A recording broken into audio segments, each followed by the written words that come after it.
Now the two worlds we live in and relate to Einstein and physics. Let me explain what I mean by this.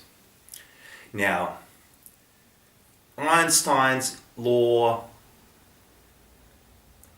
Einstein's mc squared law about gravity. I've come to a blank here. Maybe it's a big, dark, black hole. There are two different worlds. There's the big world and the small world. Einstein's world, which the MC square formula outlines and governs gravity, etc., etc., etc. It's a formula of speed, speed of light, etc., etc., etc., etc. Now, the other world is the quantum world. Now, the difference between the quantum world and quantum physics and Einstein's world, which is the world we live in, the physical world, his law perfectly states what happens in the physical world and in the expanding world, where the universe is constantly expanding, in the world of this galaxy, the Milky Way, all the other galaxies, suns, which are stars, and planets that revolve around the sun. Now, that's the big world. That's what Einstein's theory takes care of. But Einstein's theory does not apply to the quantum world. Quantum physics takes care of the quantum world. Now, there's a big a problem here between Einstein's world and the quantum world. In the quantum world, Einstein's laws do not apply, and in the big world of expanding galaxies, billions and billions of kilometers away, light years away, the quantum world does not really apply.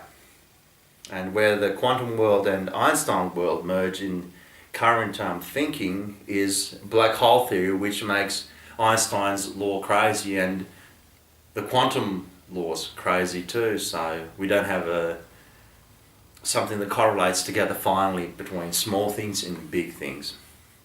Now, in the quantum world,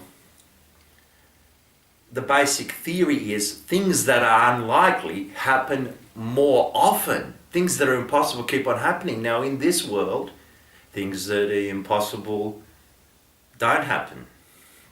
I'm thinking about a few things myself, which I've always wanted, and it's been impossible, and I wish I was living in the quantum world and I have a lot of these things. But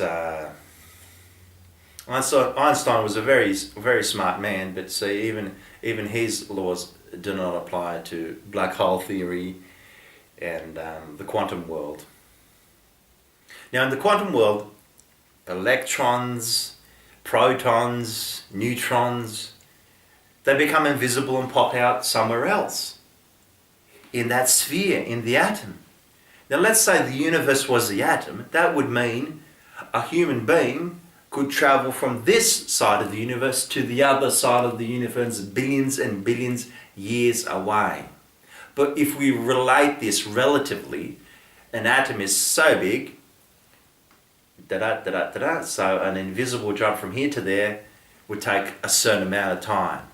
If the quantum world could apply to the Einstein's world, the world of the universe, well, a jump from one side of the universe, being teleported from one side to the other side, would take obviously a lot longer time. Now, if we could manage to shorten this time, is where the future of science comes into it.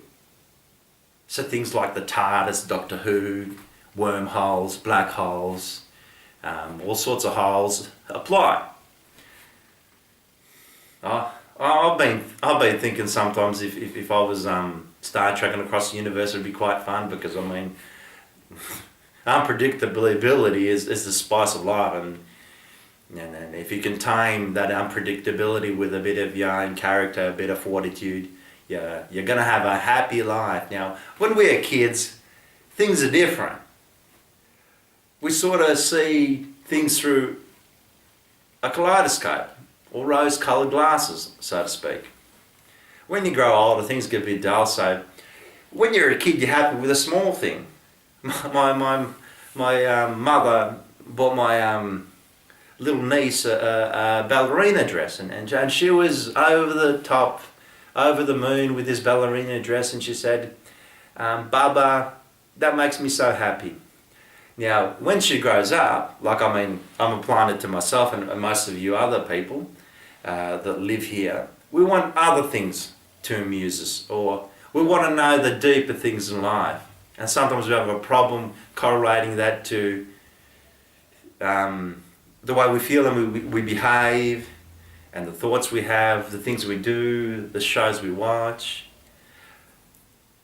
But I'm talking about physics here. But yet I'm a believer in the Bible and things like that. Now I'm sure God would be able to take me from this point of the universe to that point of the universe if He chooses, because He is everywhere. He is omniscient, omnipresent, and omnipotent. All-seeing, everywhere, and all-powerful.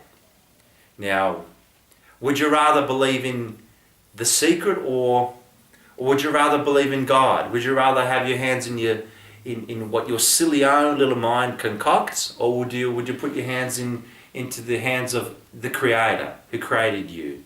Would you trust Him instead of yourself, instead of science, which can't correlate itself between the big and the small? But if you read the Bible, and if you live, you're never going to understand everything, because you're not God. You're never going to be God. But you'll start feeling a bit more comfortable with yourself, and you'll be understanding where you fit in life and in God's great scheme. And God wants the very best for you. Thank you.